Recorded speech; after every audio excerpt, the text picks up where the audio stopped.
Hey everybody, Scoutcrafter here again. It is Mishmash Monday. Hope you had a great weekend.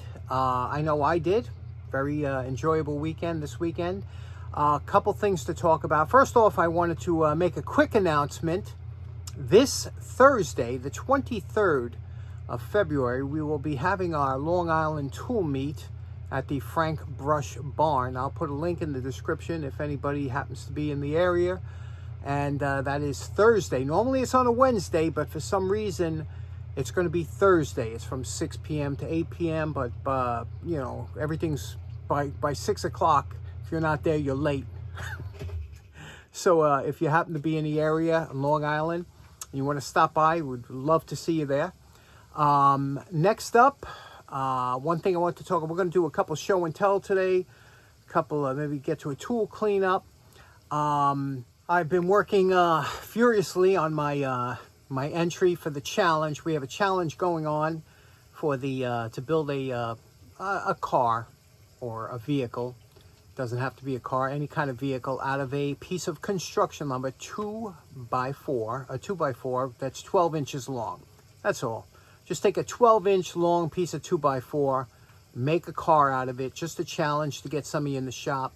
Couple people have already made theirs. Big Vic did a video on his, came out real nice. Thrifty Woodworker made a beautiful Jeep, but we'll have more about that. Now, if you want to send the photographs in, starting the 22nd of this month, all the way to the 1st. The 1st is the cutoff. Don't send any pictures after the 1st of March. So you have from the 22nd to the 1st to send in any photographs that you might have. And then on the 3rd, we'll have that all on a video.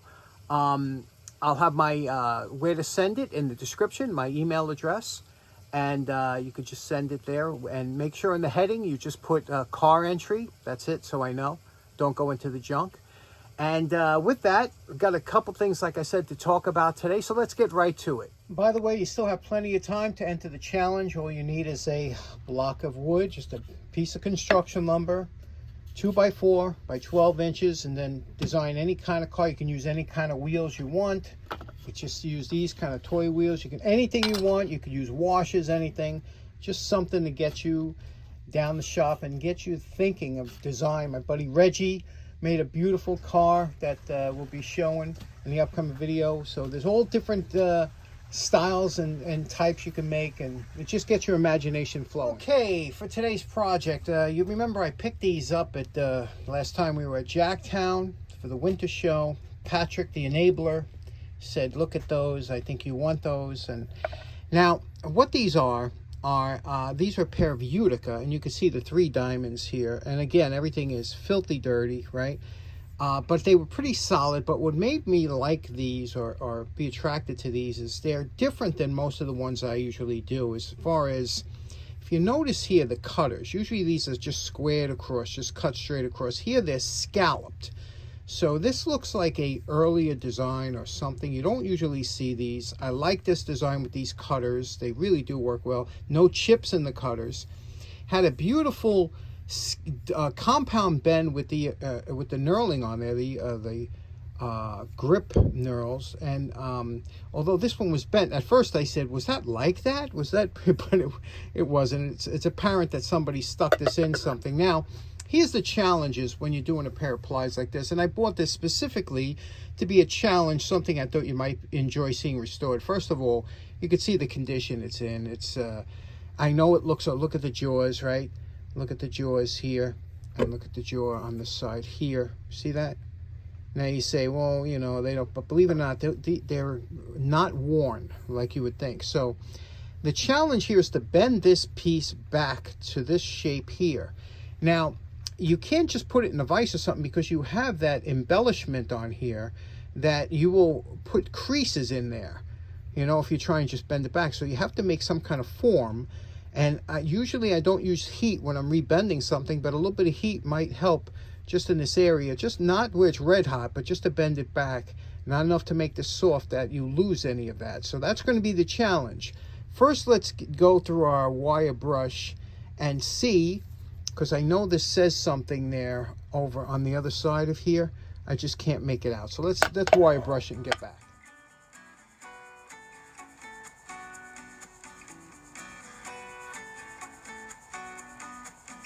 Okay, here we go. Post-wire brush evaluation. You can see here the extensive pitting that we have all the way through on every surface of this plier. Okay, and this is why when you have patina on something, you can't see it, because this happens underneath the patina, and the patina actually helps cause this, and it'll just rot your tool out until eventually the patina forms a protective coating. But this is already, the damage is already done. Now, remember what I was saying about here. You could read, well, partially. I can't read it, but maybe you can through the magic of, if we can blow it up. But you see here it says UTC, that's a Utica trademark, but it says 4, and then that says something. I don't know what that says. I'll try and blow it up later. The other side isn't any better. You could see here, okay? But it did say something. It is Utica. I don't know what make this is, but let's try and straighten that handle out, and I'll show you what we're going to do to try and avoid any damage. Okay, now most likely this damage occurred when somebody tried to put this and use it as a pry bar. And what happened was, when they came in, they bent this. They felt it, you know, pushed it down, and then they wound up bending it right there. So now you say, well, okay, why don't you just put it here and bend it back? The problem is now that because of this embellishment on the handle, we'll put a crease on there. This is just you know, raised up lightly. Well, it's easily damaged. So what you have to do is we have to make a wooden, with a file, we'll make a little cove in a piece of wood, and we'll use that to try and bend it back. Okay, here's our plan. We took a piece of wood, not too hard, and we just filed a little relief in here. And what we're going to do, you see that relief will fit right where that plier is, and we'll put this into the vise like this. We'll rest the back against the back of the vise, and we'll pull it this way. Now we will, when we heat this up, we'll pull this back. And remember, I was telling you, metal likes to return to its original configuration, so hopefully it'll bend right if we put the pressure, especially I'll show you from the side, right where it is. We'll heat it up a little bit and pull it back, and hopefully that'll.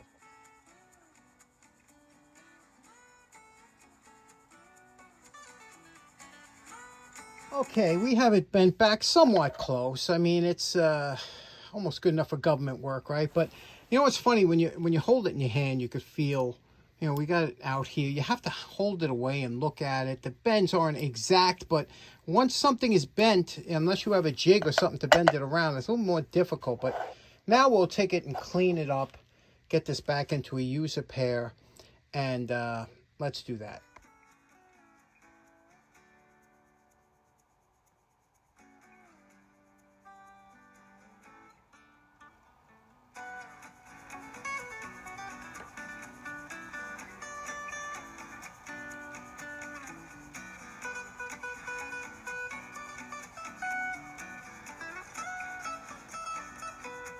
Okay, here's our initial, just a quick grind on here to get all the pits out. Now, if you notice, you listen to this, and you see here, when I put a little WD-40 in here, and I'll tell you why, to listen to this. A little bit of a rattle, and I can tighten this up a little bit. Now, the rivet has a solid side on one side. Here, this is solid, and this here is capped over. So if you notice, when you open and close it, you won't see any movement here. That's the solid side of the rib. That's where it's really peened. Over here is where it's mushroomed over. So we're going to take this to the dake, press it down a little bit, and tighten these Everybody's up. Favorite, the dake. Let's go check out the setup here. You can see what we have. Let me zoom in for you. Right now there we go. We're just going to put a nut over the rivet here. And normally I like a hard nut, but since I already did a lot of the cleaning up, this will press down and hopefully it'll clear it up. So we just put a nut over the center of that rivet, and then we'll press it down until we have a little bit of pressure. Let's see, that looks good.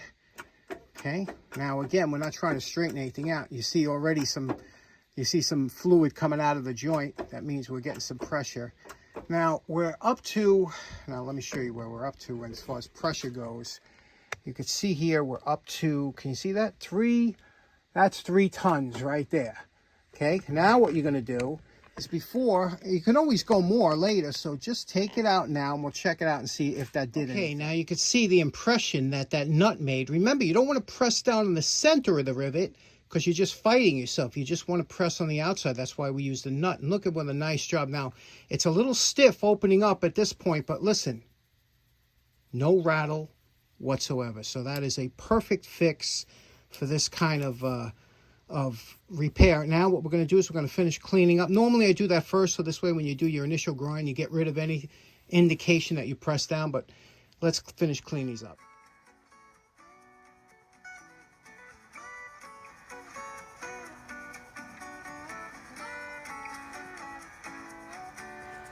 Now, as much as I like an all shiny finish, we're going to re-blue it because it came that way from the factory, so you must clean it and prep it ahead of time.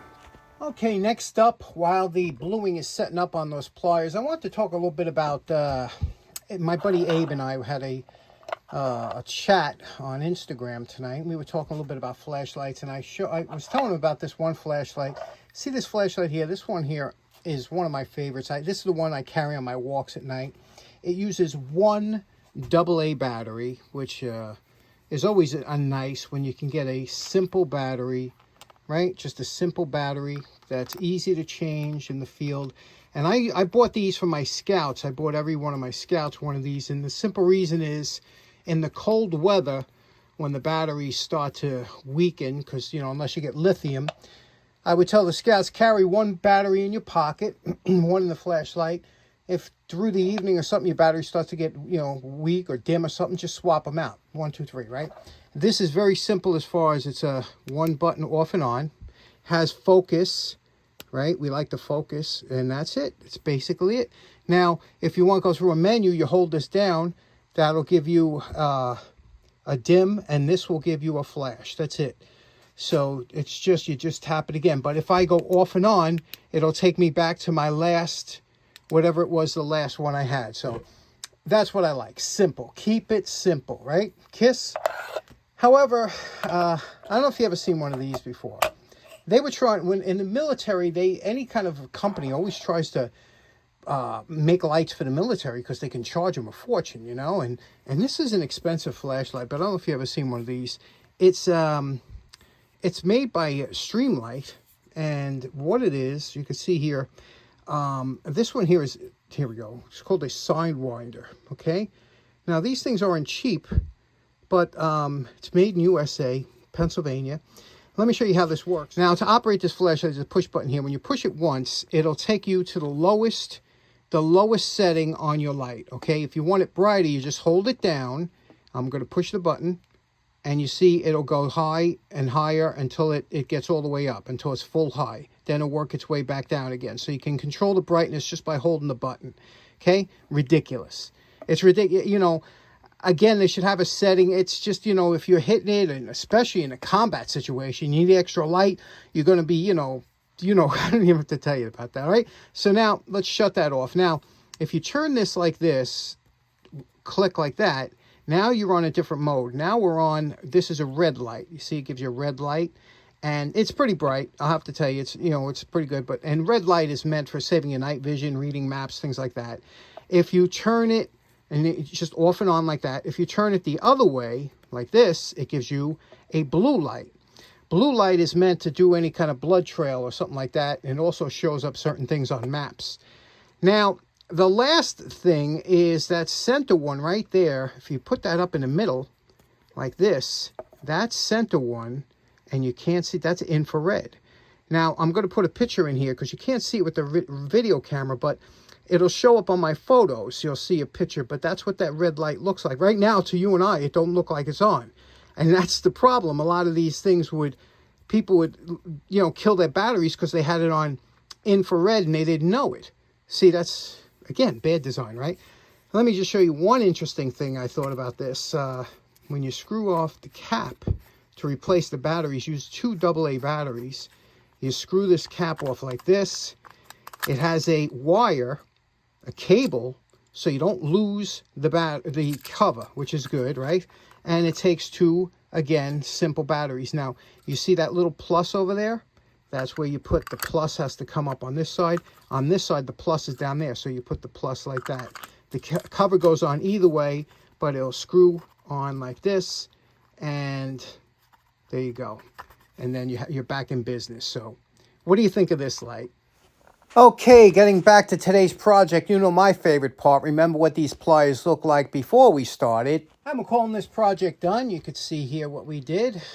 Took it to a nice finish. Remember all the pits that were here. Again, not a mirror finish. This is a brushed finish, so you don't see the fingerprints. Came out really nice, right? All the sides. Remember, there's pits on all of them.